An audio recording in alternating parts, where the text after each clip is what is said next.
ডাঙাবাৰী গাঁৱত যিখিনি চৰকাৰী মাটি আছিলে সেই চৰকাৰী মাটিখিনিত বহুত লোকে বেদখল কৰি তাত তেওঁলোকে ঘৰ বস্তি কৰি আছিলে। তেখেতলোকৰ কোনো ধৰণৰ পট্টাৰ ব্যৱস্থা তেওঁলোকে নিজেও আবেদনো কৰা নাই বা পট্টা তেওঁলোকে পাবলৈ সক্ষম হোৱা নাই।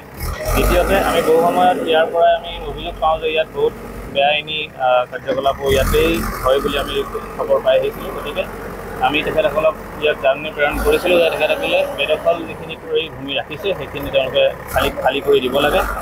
আৰু সেই মৰ্মে আজি ইয়াত উচ্ছেদ কাৰ্য আৰম্ভ কৰা হৈছে। ডাক নম্বৰ 30 যি ডাঙাবাৰী ৰাজহ গাঁৱৰ ডাক নম্বৰ 30ত আজি উচ্ছেদ কাৰ্য চলোৱা হয়। পৰৱৰ্তী সময়ত আমি ওচৰে পাজৰে যিখিনি চৰকাৰী মাটি আছে বেদখল হৈ আছে সেইখিনি মাটি আমি খালী কৰিবলৈ চেষ্টা কৰিম। ইয়াত আজি 4টা পৰিয়ালৰ প্ৰথমতে উচ্ছেদ কাৰ্য হাতত লোৱা হৈছে।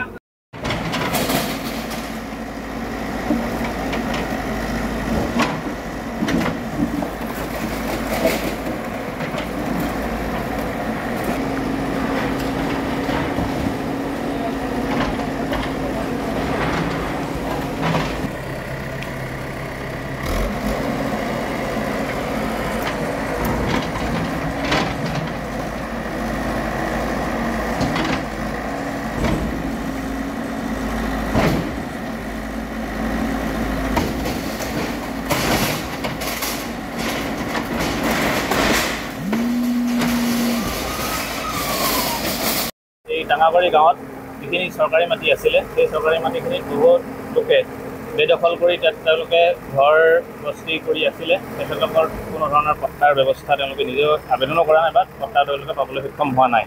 দ্বিতীয়তে আমি বহু সময়ত ইয়াৰ পৰাই আমি অভিযোগ পাওঁ যে ইয়াত বহুত বেআইনী কাৰ্যকলাপো ইয়াতেই হয় বুলি আমি খবৰ পাই আহিছিলোঁ। গতিকে আমি তেখেতসকলক ইয়াত জাননী প্ৰেৰণ কৰিছিলোঁ যে তেখেতসকলে বেদখল যিখিনি কৰি ভূমি ৰাখিছে সেইখিনি তেওঁলোকে খালী কৰি দিব লাগে। আৰু সেই মৰ্মে আজি ইয়াত উচ্ছেদ কাৰ্য আৰম্ভ কৰা হৈছে। ডাক নম্বৰ 30 যি ডাঙাবাৰী ৰাজহ গাঁৱৰ ডাক নম্বৰ 30ত আজি উচ্ছেদ কাৰ্য চলোৱা হয়। পৰৱৰ্তী সময়ত আমি ওচৰে পাজৰে যিখিনি চৰকাৰী মাটি আছে বেদখল হৈ আছে সেইখিনি মাটি আমি খালী কৰিবলৈ চেষ্টা কৰিম। ইয়াত আজি 4টা পৰিয়ালৰ প্ৰথমতে উচ্ছেদ কাৰ্য হাতত লোৱা হৈছে।